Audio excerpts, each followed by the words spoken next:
Sir, I'm getting some unusual readings from the sensors. We've been transported to the year 2270. Sir, this is strange. It appears that even the history files on our computer have been altered. According to the computer, this is the battle in which the Enterprise and all aboard her are lost. This defeat sparked a series of events that led to the downfall of the first United Federation of Planets. That's all wrong, Captain. I'm detecting a raptor from our time, Captain. It's the IKS Warig, and I'm reading Moral Paris's comm signal. She's on board. The Warig is attacking the Enterprise, sir. We have to stop it. Contamination from our time cannot be allowed to change the past. Sir, the Enterprise is hailing us. The ship's communications array is badly damaged. We're only picking up audio. Patching it through now. Unknown ship. This is the U.S.S. Enterprise. Please respond. Captain, I'm transmitting a text-only message to let them know we are friendly and here to help. The less interaction we have with them, the less chance we have of altering the timeline ourselves. So yeah, I kind of figured it was going to be a matter of time before you had to bail out the Enterprise in this game. It was just kind of a matter of which Enterprise you ended up having to bail out. Turns out that it's the original Enterprise, or at least the original series Enterprise. Star Trek Enterprise introduced an Enterprise before this Enterprise that also looked a hell of a lot like the Akira, a ship that was introduced later on in Star Trek First Contact, or earlier on, depending on what tense you use. I hate time travel. Warning. Ship is under attack. Not First Contact, which involves time travel and is fantastic. Target's shield has failed. I kind of expected at some point to have to bail out the Enterprise E, but apparently the Enterprise E is not allowed to be. They're not allowed to use that ship in this game. So there's not going to be any explanation as to what happened to the Enterprise E, or what happened to Data, who is the captain of the Enterprise E after Picard retires. Which is also stupid, but that's a topic for another time. Sir, the Enterprise is hailing us again. Patching it through now. Unknown vessel, this is Commander Spock of the U.S.S. Enterprise. Thank you for your assistance. They are unable to identify our ship and are asking for more information. Captain, it would be unwise of us to respond. Any contact we have with anyone in this time could be a violation of the Temporal Prime Directive, sir. We should concentrate on finding Lieutenant Paris and correcting the damage that the Klingons have done to the timeline.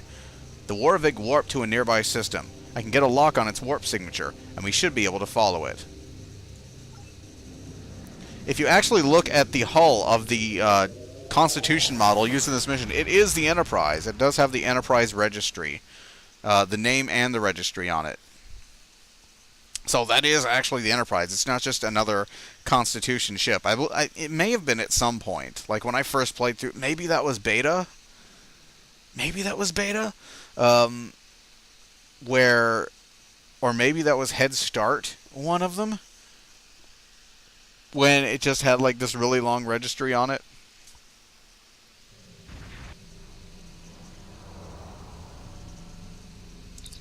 Sir, I have a lock on the Warig and Lieutenant Paris's signal. The Warig has some new friends, Captain. We should be prepared to defend ourselves.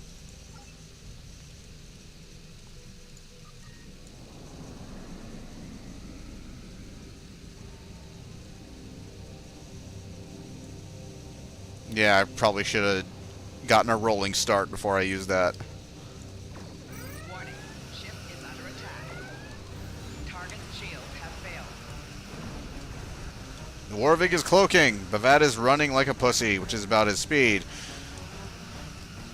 I'm just saying. For a Klingon, Bavat isn't exactly Klingon.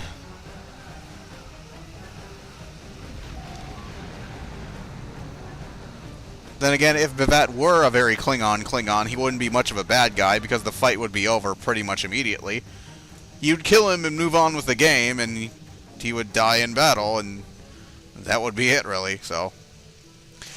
The Warig escaped again, Captain. It must have cloaked. However, sensors are still detecting a trace frequency that could be Lieutenant Paris's comm signal.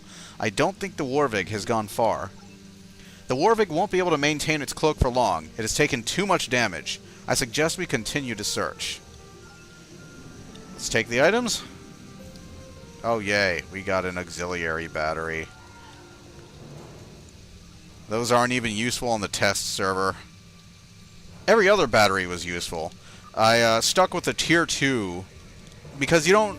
What happens in the test server is you no longer get a new ship for free. You have to kind of grind for it. So in order to get a captain level ship easier, I stuck with the Tier 2 cruiser through the commander levels, like Lieutenant Commander and Commander levels. So I ended up getting a lot of use out of the various batteries, except for the auxiliary batteries, which I suppose are only useful if you're a science character and you use a lot of science abilities. And I'm a tactical character in a cruiser, so I never really needed to. Target's shields have failed.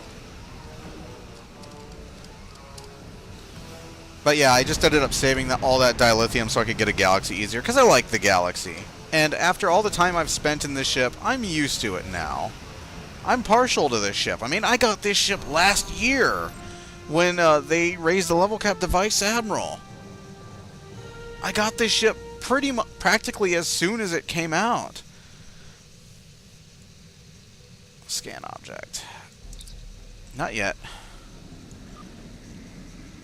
So, God, yeah, I've had this ship for over a year. This has been my main ship for over a year now. I'm partial to the Galaxy.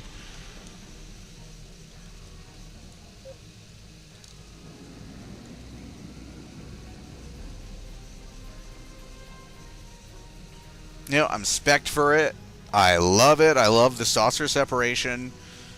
I love being able to, like, separate my saucer and summon, like a wing of 6 Scorpion fighters, and if I need to, contact Starfleet for reinforcements with fleet support, and essentially turn my one ship into its own carrier group. I love that.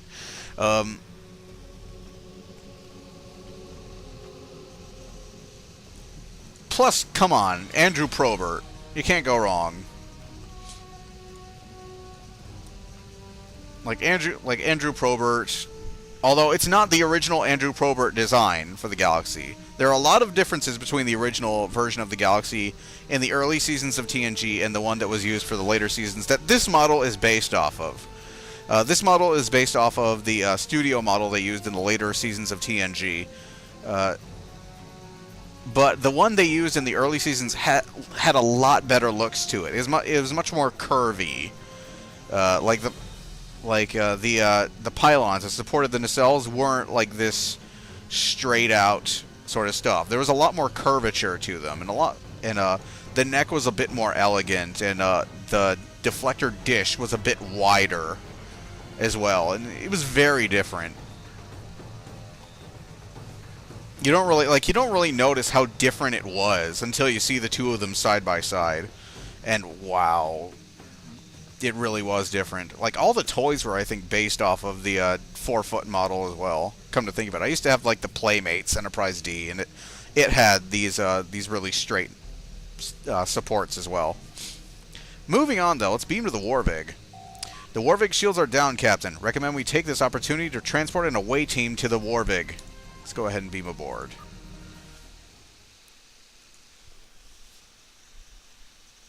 Normally, I would get on Nell's case. I would have been getting on everyone's case that it's the Hazard Team. It's called the Hazard Team, but at this point, I've kind of admitted defeat.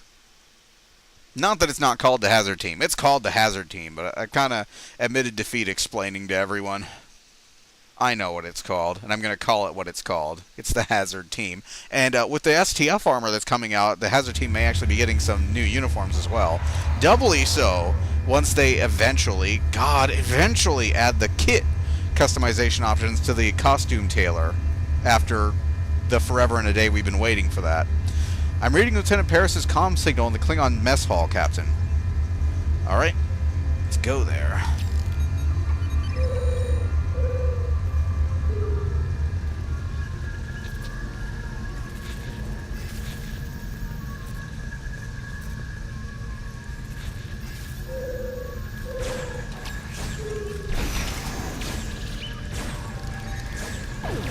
Ugh.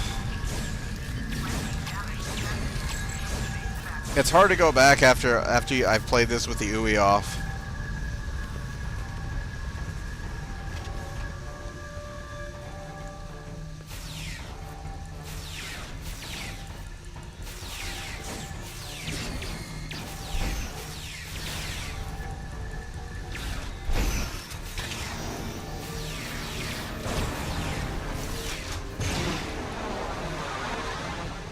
Cran icing him down.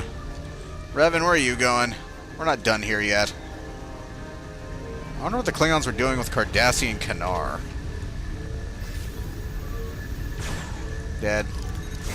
The guy working on the crate next to him doesn't even care. He couldn't even care!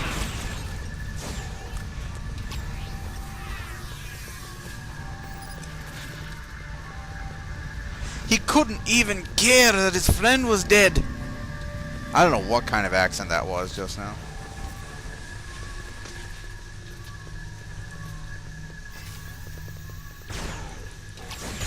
Duh, who is that? Although, considering the way I'm dressed, I'm pretty sure 23rd century Klingons would probably look at me and go, who the hell is that? Hell, I'm pretty sure 24th century Klingons would look at me and go, who is... what?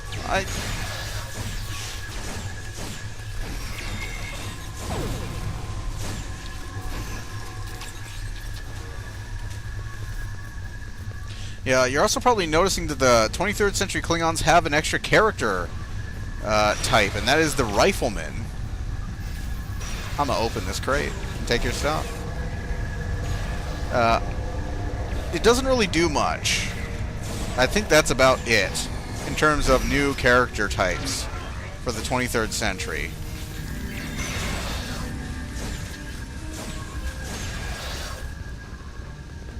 I'm fairly certain that's about it, but it's still interesting. It's like if they had expanded that, if they had done more with that, that would have been great.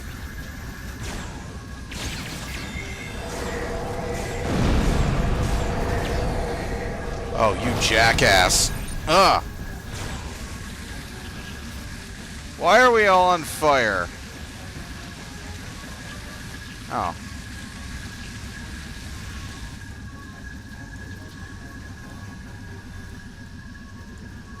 Okay, let me switch to my normal phaser. It's not a good thing to have a rifle out in close quarters. Talk to Captain Bavat.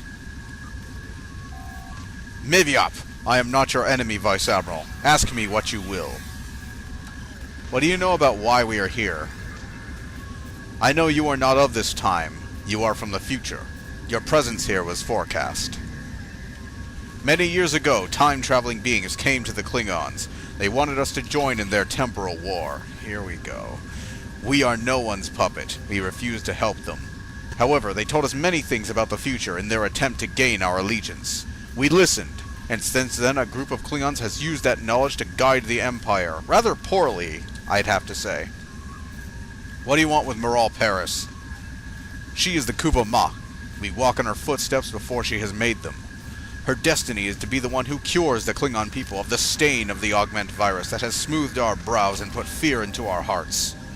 The Kuvamok has a unique genetic sequence that will allow my physicians to completely transform us back to the mighty warriors we once were. No more will we be ridgeless and honorless. We will be Klingon. We will follow the Kuvamok's footsteps and walk in the path of honor and glory, and declare war on our allies twice. Tell me about the Kuvama. Some call her a savior. Many among my crew see her as a traitor. It is strange to see a mythological being wearing the uniform of your enemy. I don't know what I believe of the old ways. The prophecies say she will be a voyager, that the Klingons will know her before she knows the world. What I have seen in these past days makes me believe this is true. Tell me about the Klingons who brought the Warvig to this time. Most of them are crazed by their contact with the augmentation process. Their leader tells me they were experimented on by a man named Amar Singh. They will do anything, kill anyone in their quest to be whole again. They arrived here a month ago. They brought with the Kuva Ma with them. That wasn't me flubbing it, that's what it actually says. They brought with the Kuva Ma with them. Grammar! And they asked me to keep her safe. They left for a time, and then returned 2 days ago with this wonder of a starship. They told me that it was the first of a mighty fleet that would rule the galaxy. Their leader, it is my greatest shame to see him. I have come face to face with my future self, and I see I will walk a path of great dishonor. Are you saying that Moral was kidnapped by a future you? I saw this! You saw me see this! You saw him see this! This is kind of a dumb question for your character to be asking, but let's go with it. Ambassador Bat is the man I will become. Time travel is such a tricky thing. Now I understand why Klingon intelligence hates predestination paradoxes so. Ambassador Bat will not surrender the Kuvamok without a fight. It appears that the years have made me. Quick to anger and quick to judge. I wonder what has happened to make him such a bitter, manipulative man. What is a predestination paradox? When one travels back in time, one may cause or undo the reason for the journey. Anything we do now may alter the reality that you know. Then again, the reality we know could not exist unless we were here at this time and place. I would advise you not to volunteer for many more time travel missions, Vice Admiral. They tend to complicate your life. What should we do? You are the defenders of the Kuvama. You will find Ambassador Bat at her side. He will not surrender her without a fight. Give him a good death. That is all any Klingon desires. Now go, all of you. I fear that the present cannot take much more of your interference.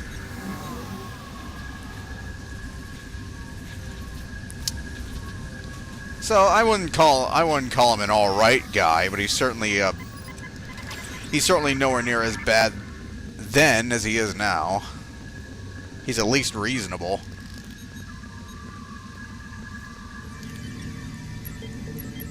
Although, if he knew what he was doing was dishonorable in the first place, shouldn't it have been his Klingon duty to fight to stop it? Say what you will about Kavalk, and I'm sure some people could say a lot, but, you know, he died for what he believed in. He died for his principles. He fought tooth and nail to stop something he saw as dishonorable.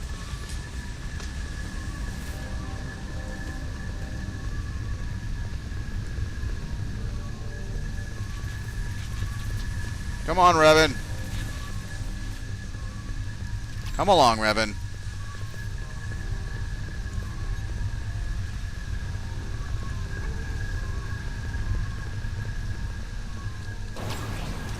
You guys take care of these guys. I'm gonna get this stuff. No, I'm gonna shoot them. What are you doing? Having a staring contest?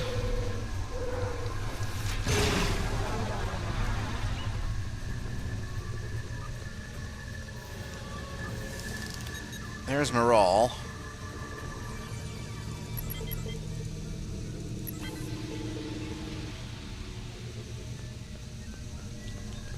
And there's the jerk right there. I'm gonna kick your ass. I don't usually bust this thing out. But for you, I'm willing to make an exception. I'm gonna beat your ass. For all the shit you caused. I'm gonna chase you with a knife. I'm gonna cut you.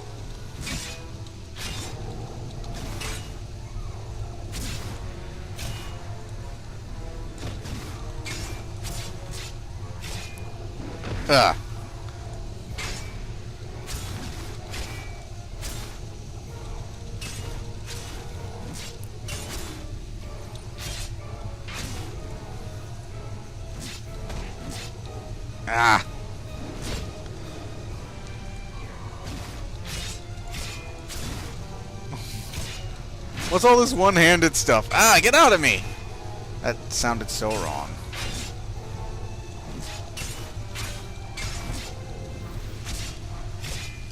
Get away from me!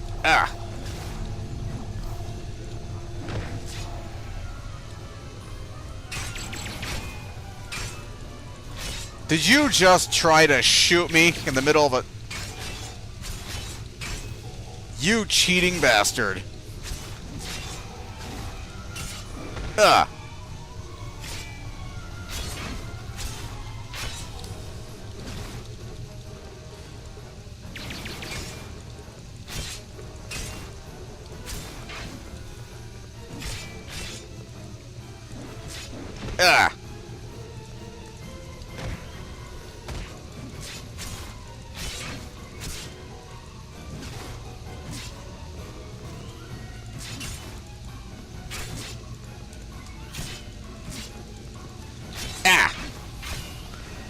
Take it! Ah!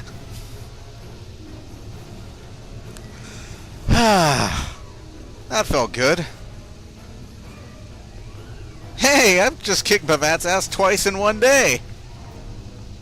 This day's off to a good start. I also appreciate the additional animations. Like, there's a lot of, like, fencing-like animations now. That's cool.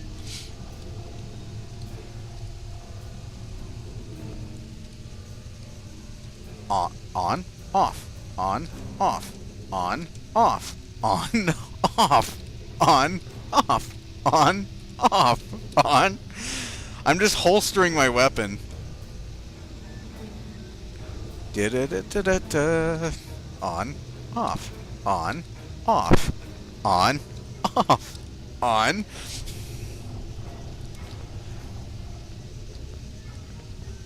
Hey, Moral, what's happening? Oh, that's cool. It stays.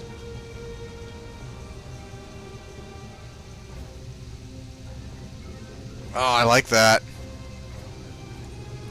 Here, let me take care of this.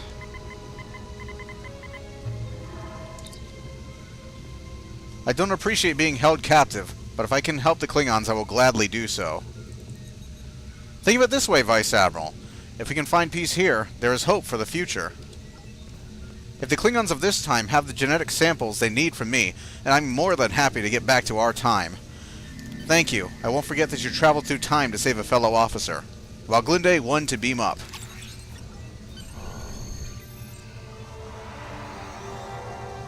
Captain Bavat and his crew are transporting off the Warig, Captain, but we can't leave the ship here. Its technology is far too advanced for this time period. I suggest we return to our ship and destroy the Warig. It is the best way to preserve our timeline. Let's do it then. Oh, Lima didn't get to be in camera. That sucks.